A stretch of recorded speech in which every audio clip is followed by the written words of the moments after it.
Dear students, today we are talking about transcription. What is transcription? Transcription किसे कहते हैं? देखिए, डीएनए से आरएनए के बनने की क्रिया को ट्रांसक्रिप्शन कहा जाता है। बहुत सिंपली समझिए आप कि production of RNA molecule from DNA is known as transcription. DNA और आरएनए के बारे में हम लोग कई वीडियो बना चुके हैं, उसे इस चैनल पे आप ज़रूर देखें ताकि डीएनए और आरएनए के बारे में आपका कंसेप्ट क्लियर हो जाए। तो आज हम लोग ट्रांसक्रिप्शन को समझेंगे। तो आइए हम लोग शुरू करते हैं ट्रांसक्रिप्शन के डेफिनेशन से।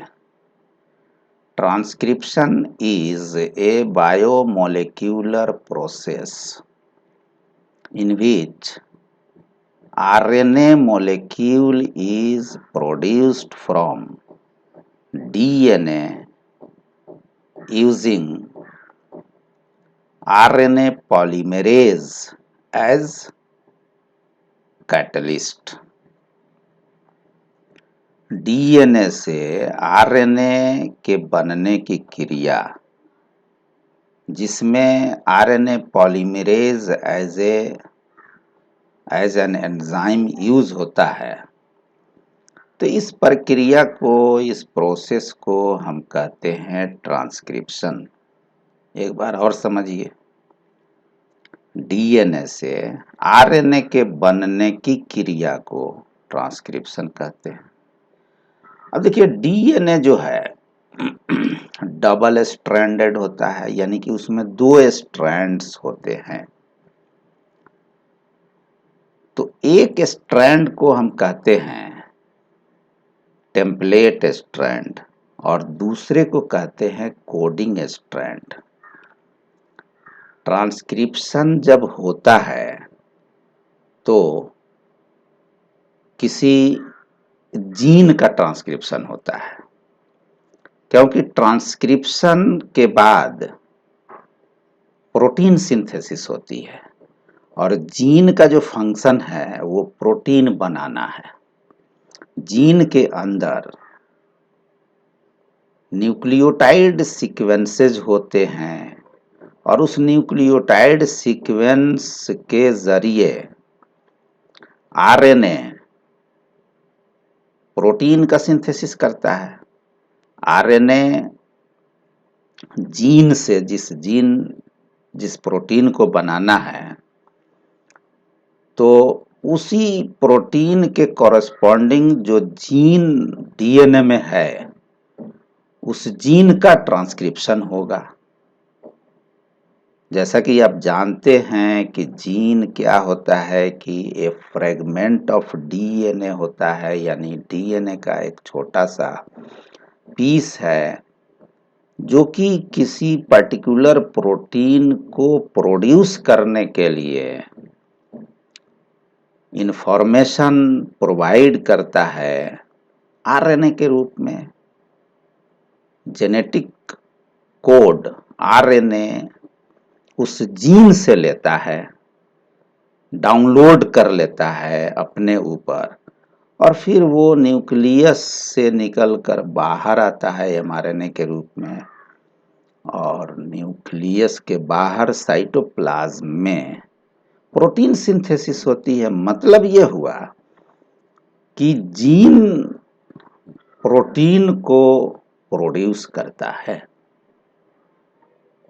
इंफॉर्मेशन प्रोवाइड करता है वो प्रोटीन को प्रोड्यूस करने के लिए, प्रोटीन को बनाने के लिए, और वो इंफॉर्मेशन डीएनए से यानी जीन से मैसेंजर आरएनए लेके आता है। तो मतलब ये कि gene is being transcribed for protein synthesis. तो मैं ये कह रहा था कि ट्रांसक्रिप्शन क्या है कि डीएनए से आरएनए के बनने के क्रिया को ट्रांसक्रिप्शन कहते हैं। ट्रांसक्रिप्शन डीएनए का एक फिजियोलॉजिकल फंक्शन है, डीएनए का एक फंक्शन है। ट्रांसक्रिप्शन डीएनए के जो फिजियोलॉजी है उसमें पहला जो फंक्शन है, फिजियोलॉजिकल फंक्शन, वो है ट्रांसक्रिप्शन।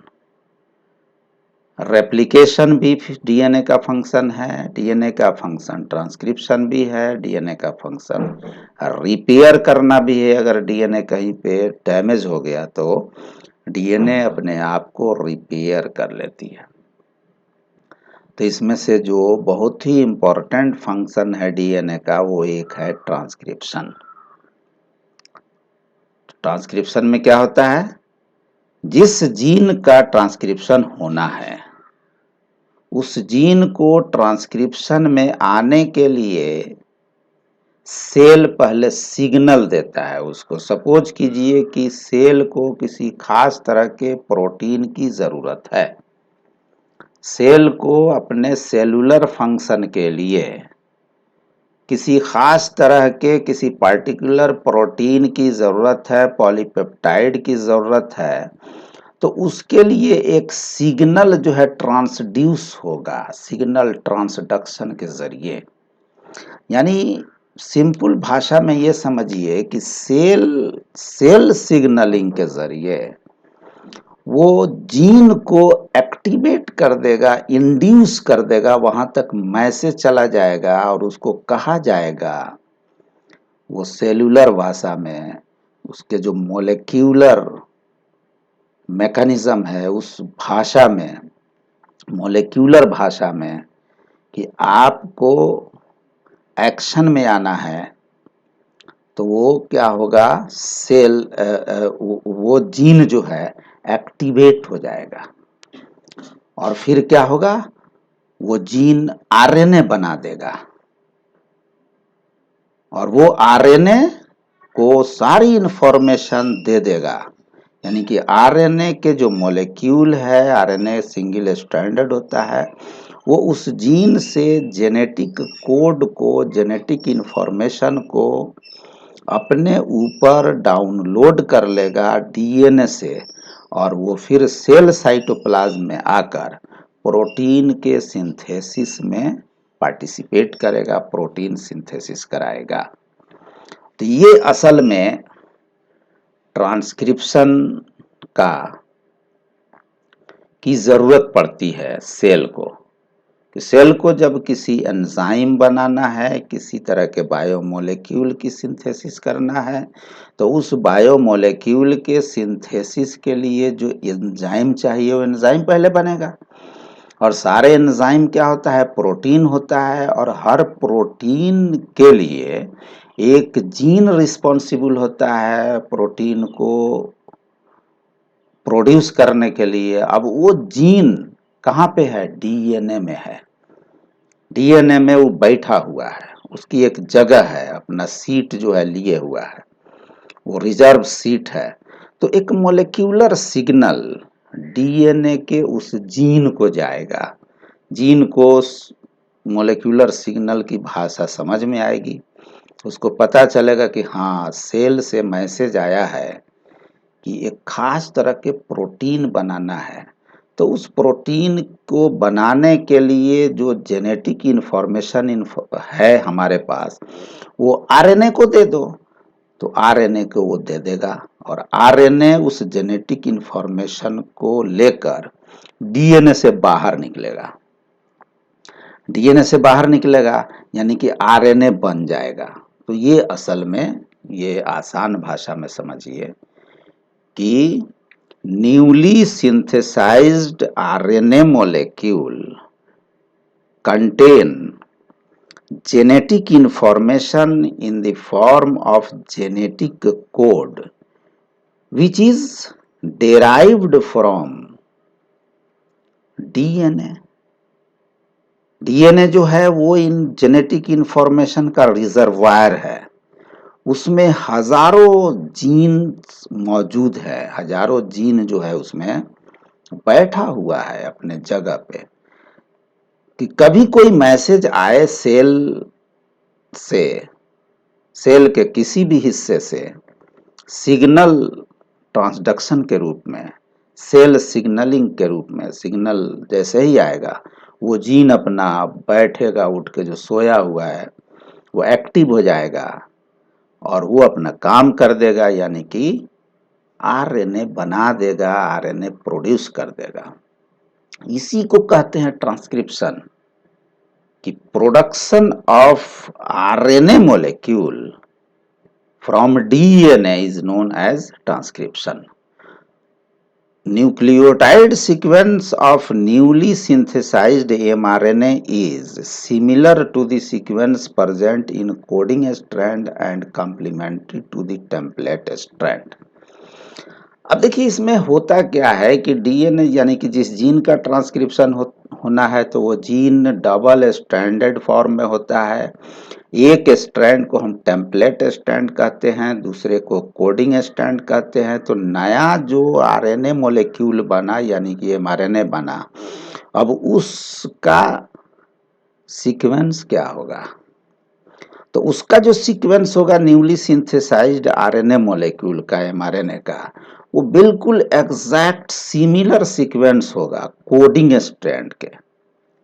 5 to 3 प्राइम जो कोडिंग स्ट्रैंड है, बिल्कुल 5 to 3 prime exact coding strand के सिमिलर होगा। जहां ए है वहां ए होगा, जहां सी है वहां सी होगा, जहां जी है वहां जी होगा, और जहां टी आना चाहिए वहां टी नहीं होके यू होगा।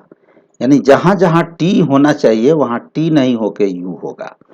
अब इसके जो कॉरेस्पॉन्डिंग सीक्वेंस, जो इसका कंप्लीमेंट्री सीक्वेंस जो टेम्पलेट स्टैंड पे होगा, बिल्कुल कंप्लीमेंट्री होगा। जहां ए है वहां पे कंप्लीमेंट्री सीक्वेंस में क्या होगा? वहां पे हो जाएगा टी, क्योंकि यहाँ ए है तो उसमें टी होगा। और जहां पे यू है वहां पे कंप्लीमेंट्री सीक्वेंस यानी टेम्पलेट स्टैंड में टी नहीं होके यू होगा, सॉरी यू नहीं ए होगा, क्योंकि जो टेम्पलेट स्ट्रैंड है वो कंप्लीमेंट्री स्ट्रैंड होता है किसका? कोडिंग स्ट्रैंड का। फिर से समझिए, सपोज कीजिए कि एक जीन है, जीन डीएनए का एक छोटा सा फ्रेगमेंट है यानी पीस है। जीन कहते हैं डीएनए के एक छोटे से फ्रेगमेंट को जो एक पर्टिकुलर प्रोटीन को प्रोड्यूस करे। तो क्या है कि डबल स्टैंडर्ड होता है, उसमें पहला जो स्टैंड होगा और दूसरा स्टैंड होगा। एक स्टैंड को हम टेम्पलेट स्टैंड कहते हैं। टेम्पलेट स्टैंड उसको कहते हैं जो आरएनए को प्रोड्यूस करता है, ठीक है। और कोडिंग स्टैंड कहते हैं टेम्पलेट स्टैंड के जो कंप्लीमेंट्री स्टैंड है उसको कोडिंग स्टैंड कहते हैं। यानी कि उस जीन में एक टेम्पलेट स्टैंड होता है, एक कोडिंग स्टैंड होता है, और नया जो एमआरएनए की सीक्वेंस होगी, नया एमआरएनए जो बना उसमें जो सीक्वेंस होगी बिल्कुल कोडिंग स्ट्रैंड के सीक्वेंस के सिमिलर होगा और कंप्लीमेंट्री होगा टेम्पलेट स्ट्रैंड के। फर्क सिर्फ वहां होगा कि जहां पे यू है, ये एमआरएनए के सीक्वेंस में जो नया बना, उस यू के अगेंस्ट में टेम्पलेट स्ट्रैंड में क्या होगा? ए होगा, ठीक है। बस इतनी बात आपको समझ, बाकी सब सिमिलर होगा। जो टेम्पलेट स्टैंड में होगा उसी के कंप्लीमेंट्री एमआरएनए के सीक्वेंस में होगा। फर्क सिर्फ ये होगा कि जहां पे यू है उस यू के जगह पे ए होगा। कहां? टेम्पलेट स्टैंड में। लेकिन तो इसलिए टी के जगह पे यू पाया जाता है इसमें एमआरएनए में, थाइमीन नहीं होता है, उसके जगह पे यूरासिल होता है। तो चलिए इतनी बात हम लोग ध्यान में रखें। अब इस ट्रांसक्रिप्शन के प्रोसेस में जो एंजाइम यूज होता है उस एंजाइम को कहते हैं आरएनए पॉलीमरेज। ये RNA polymerase DNA dependent RNA polymerase होता है। ये क्या है कि एंजाइम है जो कि पॉलीमराइजेशन रिएक्शन को कराता है। चलिए अब यहाँ से हम आगे बढ़ते हैं। अब देखिए ट्रांसक्रिप्शन जो स्टार्ट होता है, ट्रांसक्रिप्शन जो होता है उसका जो होता है वो कहाँ होता है? जीन का ट्रांसक्रिप्शन होता है। उस जीन को हम कहते हैं ट्रांसक्रिप्शन यूनिट। अब इस ट्रांसक्रिप्शन यूनिट की कुछ प्रॉपर्टी होती है, इसके कुछ पहचानने का एक तरीका होता है। तो ट्रांसक्रिप्शन यूनिट किसे कहते हैं? कि ट्रांसक्रिप्शन यूनिट कहते हैं जहां पे ट्रांसक्रिप्शन हो रहा है। एक ट्रांसक्रिप्शन यूनिट में एक ट्रांसक्रिप्शन होगा। इसमें 3 जो है रीजन होते हैं, जिसको हम पहले रीजन को प्रोमोटर रीजन कहते हैं, दूसरे को स्ट्रक्चरल जीन कहते हैं, तीसरे को टर्मिनेटर कहते हैं। यानी कि ट्रांसक्रिप्शन यूनिट में 3 कंपोनेंट्स हैं। पहला क्या है? पी यानी प्रोमोटर, दूसरा स्ट्रक्चरल जीन है, तीसरा है टर्मिनेटर। अब प्रोमोटर जो है, प्रोमोटर ट्रांसक्रिप्शन का इनिशिएशन साइट होता है, वहां से ट्रांसक्रिप्शन इनिशिएट होता है। टर्मिनेटर पे जाके टर्मिनेट कर जाता है, यानी ट्रांसक्रिप्शन एंड हो जाएगा। और स्ट्रक्चरल जीन में क्या होगा कि एलोंगेशन होगा, यानी कि पॉलीमराइजेशन रिएक्शन होगी। तो एक स्टार्ट पॉइंट, एक एंड पॉइंट, बीच में जो है सिंथेटिक पॉइंट। स्टार्ट होगा, फिर सिंथेसिस होगी, फिर जो है स्टॉप हो जाएगा। तो ये 3 रीजन जो एक ट्रांसक्रिप्शन यूनिट में पाया जाता है, उसको आप याद कर लीजिए। किसी न किसी रूप में ये क्वेश्चन पूछा जाएगा किसी न किसी एग्जाम में। Promoter, structural gene and terminator. अब ये प्रोमोटर जो है, इस प्रोमोटर पे क्या होता है कि ट्रांसक्रिप्शन स्टार्ट होता है और टर्मिनेटर पे वो खत्म हो जाता है। अब प्रोमोटर का जो लोकेशन है उसको हम कहते हैं कि 5 एंड पे, 5 अप स्ट्रीम पे प्रोमोटर का रीजन होता है। अगर हम कोडिंग स्ट्रैंड की बात करते हैं, जो 5 to 3 कोडिंग स्ट्रैंड है और 3 to 5 टेम्पलेट स्ट्रैंड है, तो इसके बाएं साइड में अप स्ट्रीम वाला जो पोजीशन है, वो जो 5 एंड है वहां पे प्रोमोटर साइट होता है। और टर्मिनेटर साइट जो होता है, टर्मिनेटर टर्मिनेशन पॉइंट जो होता है, वो डाउन स्ट्रीम एंड पे टर्मिनेटर पाया जाता है और बीच में स्ट्रक्चरल जीन है। तो प्रोमोटर की परिभाषा हम कैसे लिखेंगे? आप लिख लीजिए कि the region towards 5 end, towards 5 end उसको हम अपस्ट्रीम रीजन भी कहते हैं, अपस्ट्रीम कहते हैं। The region towards 5 end of the coding strand in a structural gene is defined as promoter. Promoter is RNA polymerase binding site on a transcription unit from where initiation of RNA synthesis begins.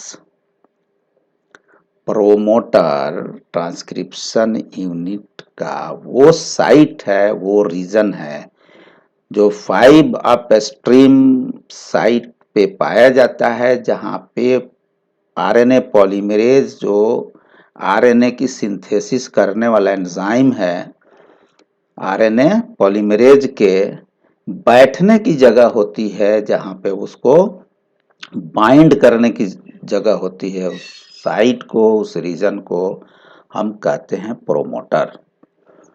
फिर वहां से initiation होगा transcription का और elongation के बाद फिर terminator पे जैसे ही आएगा, एक सिग्नल मिलेगा, वहां पे स्टॉप कोडोन वहां पे रहता है।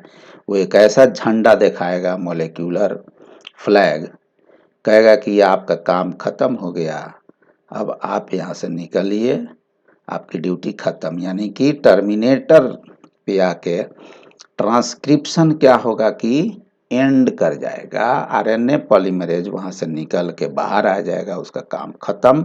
फिर वो एंजाइम दूसरे ट्रांसक्रिप्शन यूनिट पे जाके वो बाइंड करेगा, फिर वहां सेम प्रोसेस वो के जरिए सेम प्रोसेस के जरिए फिर आरएनए को सिंथेसाइज करेगा। तो इस तरीके से प्रोमोटर को आपने डेफिनेशन के साथ समझ लीजिए। आइए अब टर्मिनेटर की बात करते हैं।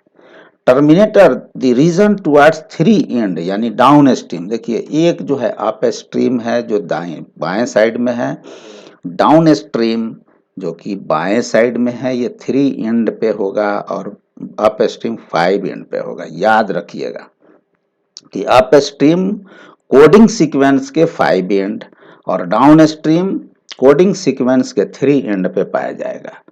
तो ये जो टर्मिनेटर है the region towards three end of the coding strand in a transcription unit is defined as terminator. Process of transcription ends at terminator. RNA polymerase produces nascent RNA and ends with release of RNA polymerase from downstream where terminator sequence is present.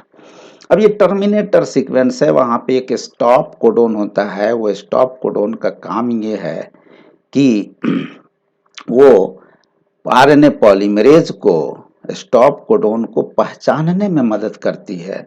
यानी stop codon को RNA polymerase पहचान लेती है और समझ जाती है कि अब हमारा काम खत्म, यानी कि ट्रांसक्रिप्शन को एंड करना है, फिनिश करना है, खत्म करना है इस ट्रांसक्रिप्शन यूनिट के लिए और बाहर निकल जाना है फिर दूसरे ट्रांसक्रिप्शन के लिए किसी दूसरे ट्रांसक्रिप्शन यूनिट में जाके काम करना है। तो therefore terminator is the transcription termination point, terminator is the transcription and point.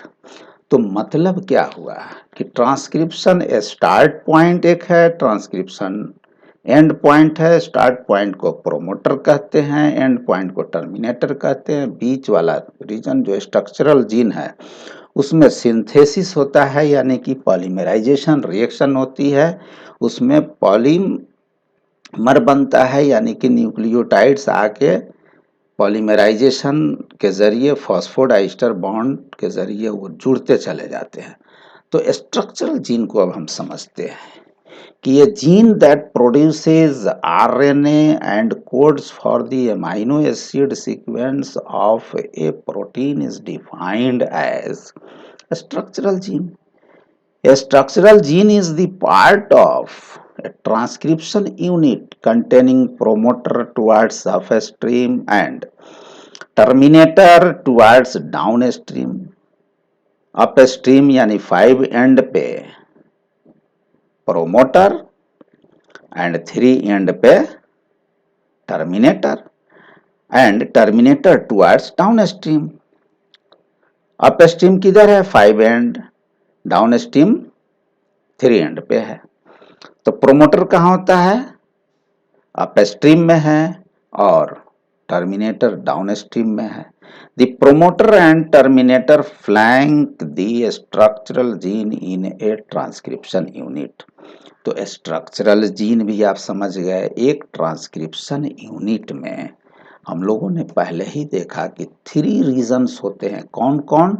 एक प्रोमोटर है, दूसरा स्ट्रक्चरल जीन है, तीसरा टर्मिनेटर है। प्रोमोटर से ट्रांसक्रिप्शन स्टार्ट होता है, इसलिए प्रोमोटर को हम ट्रांसक्रिप्शन स्टार्ट साइट कहते हैं। जैसा कि आप इस कोडिंग स्ट्रैंड में देख लीजिए कि जो जीन हमने एक दिखाया था फर्स्ट स्लाइड में, उसमें 2 स्ट्रैंड है, एक कोडिंग स्ट्रैंड है, एक टेम्पलेट स्ट्रैंड है। कोडिंग स्ट्रैंड को हमने बाहर निकाल के इसको हम अलग अलग उसके जो पॉइंट है आइडेंटिफाइड करके हम यहाँ पे डिस्कस कर रहे हैं। तो देखिए, प्रोमोटर है जहाँ पे आरएनए पॉलीमरेज जाकर बाइंड करता है।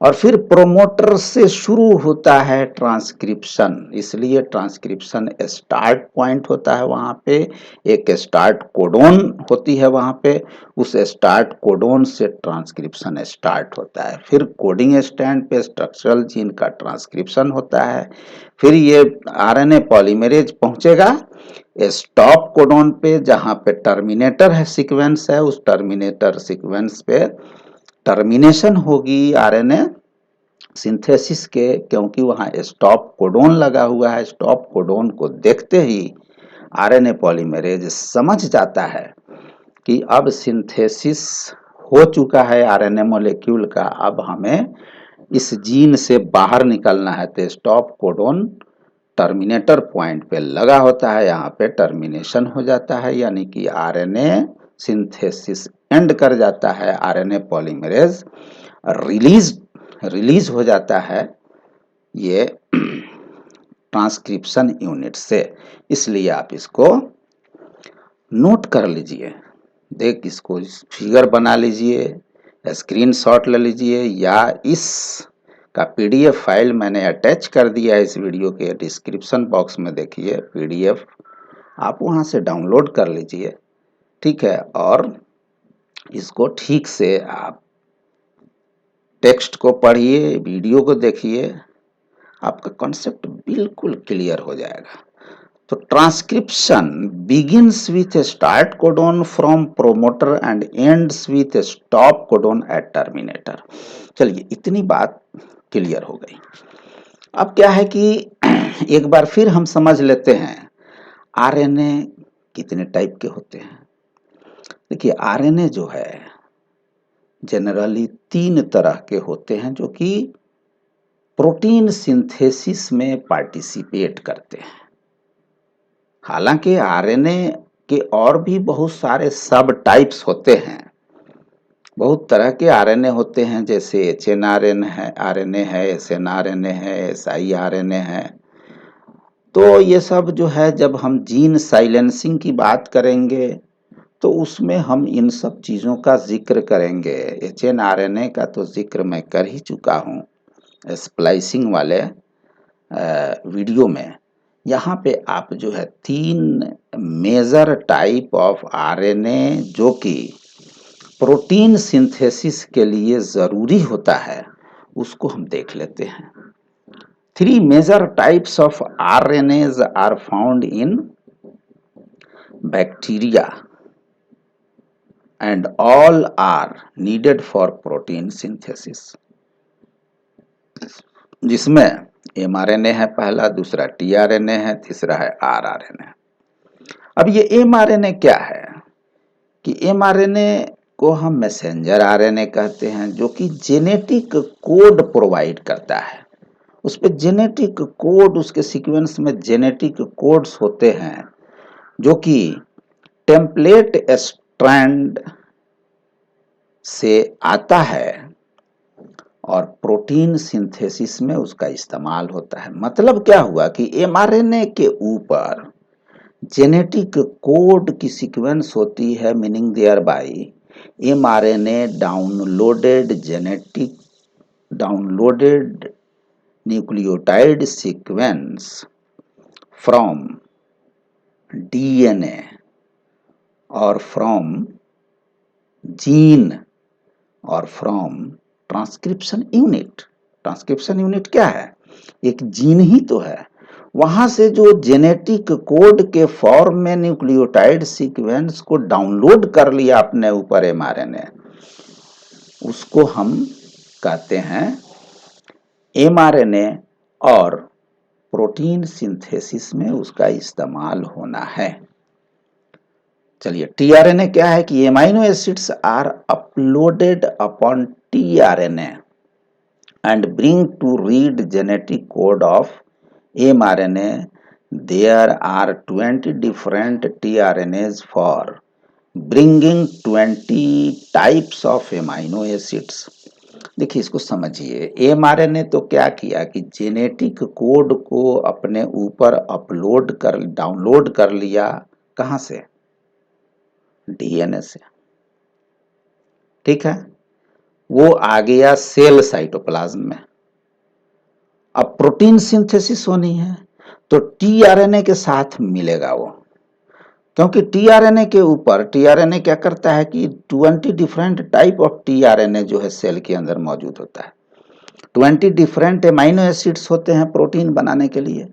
तो एक टीआरएनए एक तरह के एमाइनो एसिड को पकड़ के अपने सर पे बैठा लेगा और उसके बाद उसके कॉरेस्पॉन्डिंग एक एंटी कोडोन, जो कोडोन है जेनेटिक कोड के रूप में ट्रिपलेट होता है कोडोन, वो एमआरएनए पे है और उस कोडोन के अगेंस्ट में एंटी कोडोन इस टीआरएनए के ऊपर होता है। अब कोडोन और एंटी कोडोन मैचिंग हो जाएगा, इसका मतलब है कि इस पॉइंट पे ये जो है एमाइनो एसिड्स लगेगा। एक अमाइनो एसिड, दूसरे अमाइनो एसिड, तीसरे अमाइनो एसिड, चौथे अमाइनो एसिड्स को इस तरह से चेन बना देगा। कौन? टीआरएनए और एमआरएनए मिलकर। आरआरएनए क्या करेगा कि इसका कैटेलिटिक फंक्शन होता है, इसका स्ट्रक्चरल एंड कैटेलिटिक फंक्शन होता है प्रोटीन सिंथेसिस के दौरान।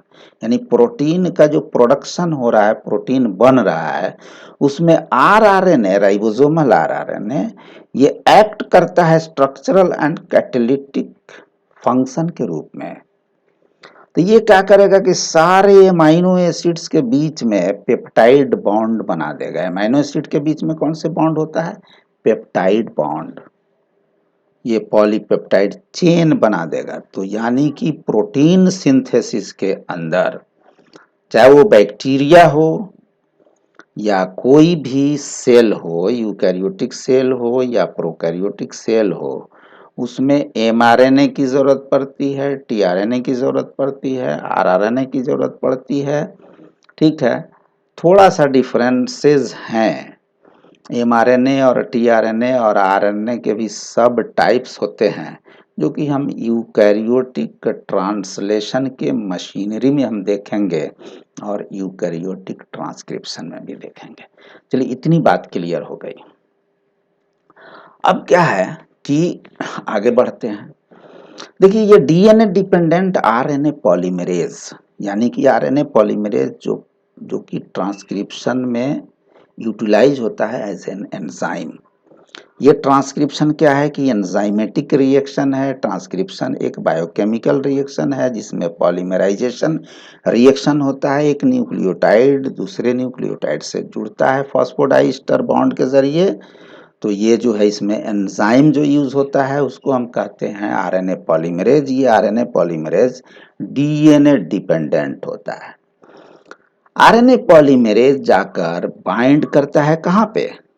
प्रोमोटर साइट पे। जैसा कि आपने इससे पहले कई फिगर में देखा कि प्रोमोटर साइट है, उस प्रोमोटर साइट पे क्या होगा कि आरएनए पॉलीमरेज जाके बाइंड होगा। अब ये आरएनए जो होता है, आरएनए पॉलीमरेज, ये इनएक्टिव फॉर्म में रहता है। इससे जैसे ही सिग्मा फैक्टर जाकर जुड़ जाएगा आरएनए पॉलीमरेज के साथ, जो कोर आरएनए पॉलीमरेज है जिसको एपो एंजाइम भी कहते हैं, ये इनएक्टिव फॉर्म। कोई भी एंजाइम का दो पार्ट होता है, एक को कहते हैं एपो एंजाइम, दूसरे को कहते हैं कोफैक्टर। तो एपो एंजाइम के साथ जब कोफैक्टर मिल जाता है तो अब वो एंजाइम इनएक्टिव से एक्टिव हो जाता है, जिसको हम होलो एंजाइम के रूप में जानते हैं। तो कोर आरएनए पॉलीमरेज जो है ये इनएक्टिव है, इसको हम एपो एंजाइम भी कहते हैं, क्योंकि एपो एंजाइम इनएक्टिव एंजाइम को कहते हैं। जैसे ही इसके साथ एक सिग्मा फैक्टर जुड़ता है जाकर, उसके साथ जब मिल जाता है तो इसको अब ये हो जाता है एक्टिव, और इस एक्टिव एंजाइम को हम कहेंगे होलो एंजाइम। तो आरएनए पॉलीमरेज इनएक्टिव फॉर्म में जब रहेगा तो वो कोर आरएनए पॉलीमरेज के रूप में एपो एंजाइम के रूप में हम जानेंगे। इनएक्टिव एंजाइम को हम एपो एंजाइम कहते हैं और एक्टिव एंजाइम को होलो एंजाइम कहते हैं। ये कोफैक्टर जाके इसके साथ मिलेगा, जो कि यहाँ पे इस केस में सिग्मा फैक्टर है। सिग्मा फैक्टर जैसे ही कोर आरएनए पॉलीमरेज के साथ मिल जाएगा, क्योंकि कोर आरएनए पॉलीमरेज में बहुत सारे यूनिट्स होते हैं, अल्फा यूनिट्स है, बीटा यूनिट्स है, ओमेगा है, उसके साथ फिर सिग्मा फैक्टर जाके मिल जाएगा। तो ये कोर आरएनए पॉलीमरेज इनएक्टिव से एक्टिव हो जाता है, जिसको होलो एंजाइम के रूप में हम डिफाइन कर रहे हैं यहाँ पे। चलिए, ये बात क्लियर हो गई। अब बैक्टीरिया के अंदर एक ही आरएनए पॉलीमरेज तीनों आरएनए को ट्रांसक्राइब कर देता है, यानी कि एमआरएनए, टीआरआरएनए, आरआरएनए, तीनों तरह के आरएनए को ट्रांसक्राइब करने के लिए, यानी प्रोड्यूस करने के लिए, सिंथेसाइज करने के लिए एक ही आरएनए पॉलीमरेज बैक्टीरिया में पाया जाता है। लेकिन यूकैरियोट्स के अंदर 3 अलग अलग आरएनए पॉलीमरेज होते हैं, जिसका हम जिक्र जब हम ट्रांसक्रिप्शन का मैकेनिज्म समझेंगे उसमें हम डिटेल में करेंगे। यहाँ पे बस इतना समझिए कि इन bacteria all 3 types of RNAs are transcribed or produced by a single enzyme which is known as DNA dependent RNA polymerase. But in eukaryotes, 3 different RNA polymerases are required to synthesize mRNA, rRNA and tRNA. चलिए आगे बढ़ते हैं। अब देखिए, कुछ चीजें जो है आपको यहाँ पे जानना जरूरी है, जो कि हमेशा किसी न किसी एग्जाम में पूछा ही जाता है, जैसे सिस्ट्रॉन है, मोनोसिस्ट्रॉनिक है एंड पॉलीसिस्ट्रॉनिक है। देखिए, सिस्ट्रॉन किसे कहते हैं इसको समझिए। सिस्ट्रॉन का मतलब समझिए कि एक जीन को हम सिस्ट्रॉन कहते हैं, एक एक्टिव जीन है कोई, उसको हम सिस्ट्रॉन के नाम से डिफाइन करते हैं। Cistron is a gene which codes A polypeptide. The structural gene in a transcription unit is of 2 types. Gene का जो ट्रांसक्रिप्शन होता है वो जीन समझिए कि 2 तरह के होते हैं, एक मोनोसिस्टोनिक होता है, दूसरा पॉलीसिस्टोनिक होता है। अब मोनोसिस्टोनिक का मतलब क्या है? It means monocystonic means only one cistron, यानी कि structural gene in a transcription unit which codes for a single polypeptide chain. Each gene contains a separate promoter region. Eukaryotes generally contain monocystonic structural gene. Monocystonic का मतलब यह हुआ कि एक cistron. पॉलीसिस्टोनिक का मतलब हुआ उसमें कई सिस्ट्रॉन, यानी कि सारा स्ट्रक्चरल जीन, एक क्लस्टर ऑफ स्ट्रक्चरल जीन जो है एक सीक्वेंस में पाया जाएगा। ठीक है। और ये जो पॉलीसिस्टोनिक जीन जो होते हैं वो किस में होते हैं? ये बैक्टीरिया में पाए जाते हैं, यानी कि प्रोकैरियोट्स में पाए जाते हैं। जितने बैक्टीरिया है वो सारे के सारे प्रोकैरियोट्स है। प्रोकैरियोट्स का मतलब ये होता है कि वो सेल, ऐसे सेल जिसमें न्यूक्लियस नहीं पाया जाता हो, माइटोकॉन्ड्रिया नहीं पाया जाता हो, यानी कि इंट्रासेलुलर कंपार्टमेंट नहीं पाया जाता हो, तो ऐसे सेलुलर ऑर्गेनाइजेशन को हम प्रोकैरियोट्स कहते हैं। बहुत सारे ऑर्गेनिजम्स हैं जो कि यूनिसेलुलर ऑर्गेनिज्म होते हैं, जैसे मान लो बैक्टीरिया। बैक्टीरिया एक यूनिसेलुलर है, यानी एक कोशिकीय ऑर्गेनिज्म है, जो कि जिसमें न्यूक्लियस नहीं पाया जाता है। उसके जो जीनोम है, उसके यानी डीएनए है, वो सेल साइटोप्लाज्म में रहता है। तो उसके जीनोम में जो, यानी बैक्टीरिया के जीनोम में जो स्ट्रक्चरल जीन्स होते हैं, नंबर ऑफ सिस्ट्रॉन्स के रूप में वहां एक क्लस्टर ऑफ स्ट्रक्चरल जीन्स पाए जाते हैं। ठीक है। लेकिन तो उसको हम कहते हैं पॉलीसिस्ट्रॉनिक। ठीक है। यानी कि पॉलीसिस्ट्रॉनिक जो फॉर्मेट है स्ट्रक्चरल जीन का, वो कहां पे पाया जाएगा? All prokaryotes. ठीक है। अच्छा, monocistronic format of structural gene कहाँ पाया जाएगा? तो यूकैरियोट्स में पाया जाएगा। और हर एक सिस्ट्रॉन में एक जो है प्रोमोटर होगा। चलिए, तो पॉलीसिस्टोनिक, सिस्ट्रॉन एंड मोनोसिस्टोनिक आप समझ गए। चलिए आगे बढ़ते हैं। देखिए, मोनोसिस्टोनिक स्ट्रक्चरल जीन को थोड़ा सा ऐसे भी समझ लीजिए कि सपोज कीजिए कि ये मोनोसिस्टोनिक स्ट्रक्चरल जीन है। एक जीन है यानी कि डीएनए का एक फ्रेगमेंट है। तो स्ट्रक्चरल जीन मोनोसिस्टोनिक है, इसका ट्रांसक्रिप्शन होगा, इससे क्या बनेगा? मोनोसिस्टोनिक एमआरएनए बनेंगे। फिर इसका ट्रांसलेशन होगा, ये पॉलीपेप्टाइड चेन बनेंगे यानी कि प्रोटीन बनेगा।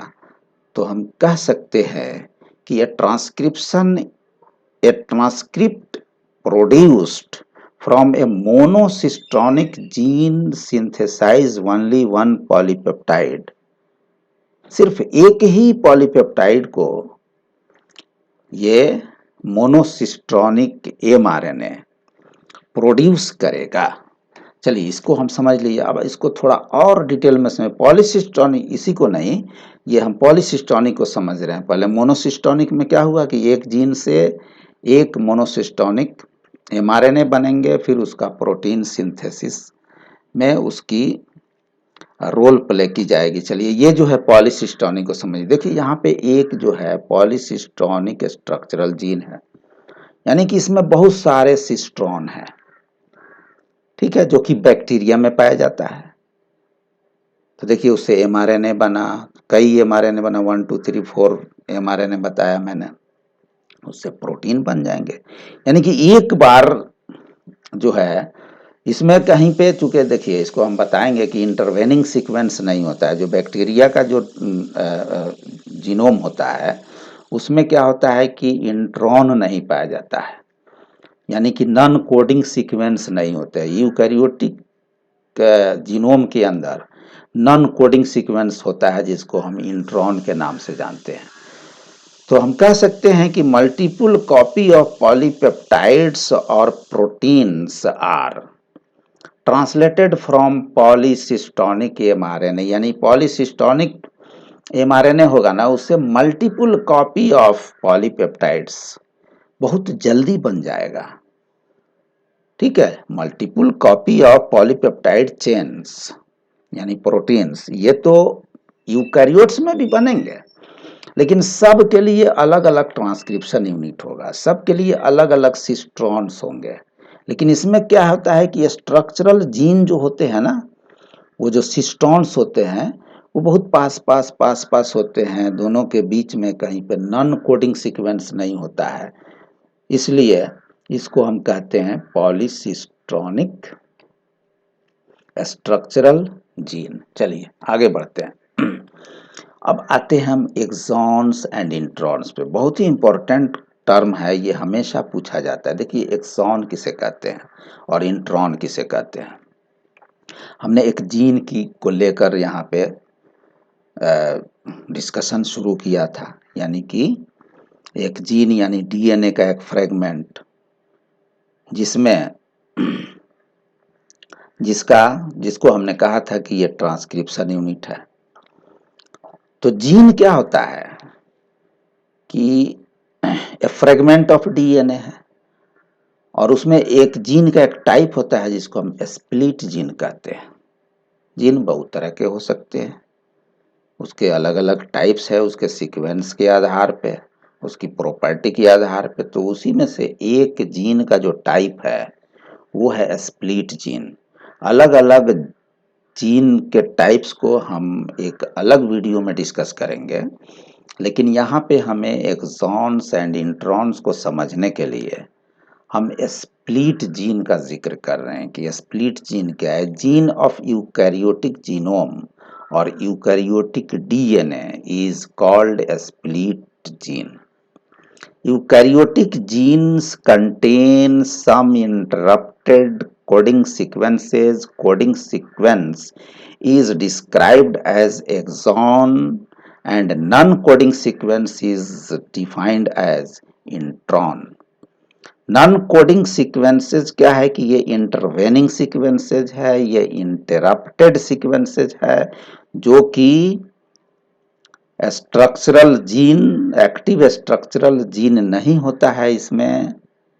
ये नॉन कोडिंग सीक्वेंसेज में इसका जो है ट्रांसक्रिप्शन तो होता है, लेकिन उसका जो है प्रोटीन सिंथेसिस में कोई पार्टिसिपेशन नहीं होता है, प्रोटीन सिंथेसिस में इसका जो है रोल नहीं है। इसलिए इंट्रॉन को कहते हैं intervening sequences, non coding sequences. और इंट्रॉन क्या होता है कि सेल के न्यूक्लियस में ही, यानी कि ये तो यूकैरियोटिक जीनोम के अंदर पाया जाता है, एक इंट्रॉन्स जो है यानी नॉन कोडिंग सीक्वेंस बैक्टीरिया में पाया ही नहीं जाता है। तो क्या होता है न्यूक्लियस के अंदर ही, क्योंकि यूकैरियोटिक सेल का फॉर्मेट क्या होता है, उसमें न्यूक्लियस होता है, उसमें इंट्रासेलुलर कंपार्टमेंट्स होते हैं, यानी कि मेम्ब्रेन बाउंडेड सेल ऑर्गेनेल्स होते हैं यूकैरियोटिक सेल के अंदर। प्रोकैरियोटिक सेल में मेम्ब्रेन बाउंडेड सेल ऑर्गेनेल्स नहीं होते हैं। तो चलिए यूकैरियोट समझ जाइए कि उसमें एक न्यूक्लियस होगा, न्यूक्लियस के अंदर जीनोम है यानी उसका डीएनए है क्रोमोसोम के अंदर। तो ट्रांसक्रिप्शन जब होता है तो एचएनआरएनए बनते हैं, यानी हेट्रोजीनस न्यूक्लियर आरएनएज बनते हैं। तो उसमें इंटरवेनिंग सीक्वेंस जो होता है उसको हम कहते हैं इंट्रॉन। अब उस इंट्रॉन का कोडिंग में यानी कि प्रोटीन सिंथेसिस में कोई रोल नहीं है, इसलिए उसको बाहर निकाल दिया जाता है, जिसको हम स्प्लाइसिंग कहते हैं, removal of non coding sequence from newly synthesised eukaryotic RNA that is the hnRNA is known as splicing. Splicing का जिक्र मैं किसी वीडियो के अंदर कर चुका हूँ, इसलिए मैं आपको मैं सजेस्ट करूँगा कि मोलेक्यूलर बायोलॉजी से रिलेटेड जितने वीडियोस मेरे इस चैनल पे अवेलेबल है उसको ज़रूर देखें आप। आपको बहुत फ़ायदा होगा उससे, मोलेक्यूलर बायोलॉजी को समझने में, बायोटेक्नोलॉजी को समझने में, जेनेटिक इंजीनियरिंग को समझने में बहुत आसानी हो जाएगी आपके लिए। तो चलिए आगे बढ़ते हैं। तो एक्सॉन क्या है? एक्सॉन कोडिंग सीक्वेंस को कहते हैं, इंट्रॉन नॉन कोडिंग सीक्वेंस को कहते हैं। इंट्रॉन का कोई रोल नहीं है प्रोटीन सिंथेसिस में, इसलिए एचएनआरएनए से उसकी रिमूवल ज़रूरी होता है, और एचएनआरएनए से इंट्रॉन के रिमूवल को हम कहते हैं splicing. Intron do not code for any protein और पॉलीपेप्टाइड। तो देखिए कि जीन जो है ये एक यूकैरियोटिक जीन का एग्जाम्पल है, जिसमें आई का मतलब है इंट्रॉन, ई का मतलब है एक्सॉन। आई क्या होता है? वो इंटरवेनिंग सीक्वेंस होता है, यानी नॉन कोडिंग सीक्वेंस होता है। एक्सॉन क्या होते हैं कि ये कोडिंग सीक्वेंस होते हैं। तो इस तरह के जीन के फॉर्मेट जहाँ भी होता है उसको हम कहते हैं स्प्लिट जीन। तो what is a split gene? Split genes are those genes which contain coding and non-coding sequences, which contain exons and introns, which contain alternatively exons and intron। exon coding sequence को कहते हैं और intron non coding sequence को कहते हैं। Coding sequence उसको कहते हैं जो प्रोटीन सिंथेसिस में भाग लेता है, नॉन कोडिंग सीक्वेंस उसको कहते हैं जो प्रोटीन सिंथेसिस में भाग नहीं लेता है। चलिए, तो हम इतनी चीज़ों को जब समझ गए तो हमें ट्रांसक्रिप्शन के मैकेनिज्म को समझने में अब आसानी हो जाएगी। हम लोगों ने इस वीडियो के अंदर क्या सीखा? हमने ट्रांसक्रिप्शन को समझने की कोशिश किया। ट्रांसक्रिप्शन क्या है? तो transcription is a biomolecular process in which RNA molecules are produced from DNA by the help of RNA polymerase. RNA polymerase is an enzyme which polymerize RNA from nucleotides.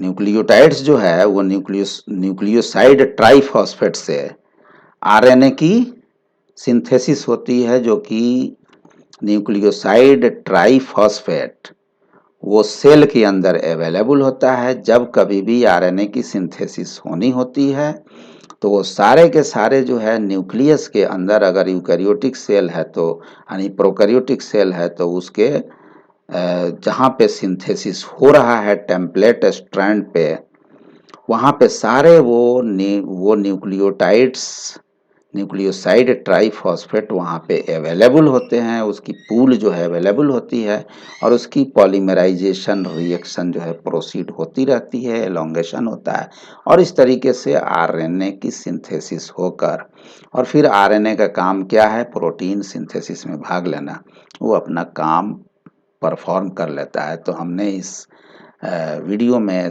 देखा कि ट्रांसक्रिप्शन क्या होता है, कि synthesis of RNA molecule from DNA, और ये synthesis जो है सेल के न्यूक्लियस में भी होता है यानी कि जीनोम के अंदर होता है, और अगर बैक्टीरिया है तो सीधे सीधे ये सेल साइटोप्लाज्म के अंदर आरएनए की सिंथेसिस होती है ये प्रोकैरियोटिक जीनोम के अंदर। तो इस वीडियो में आज इतना ही।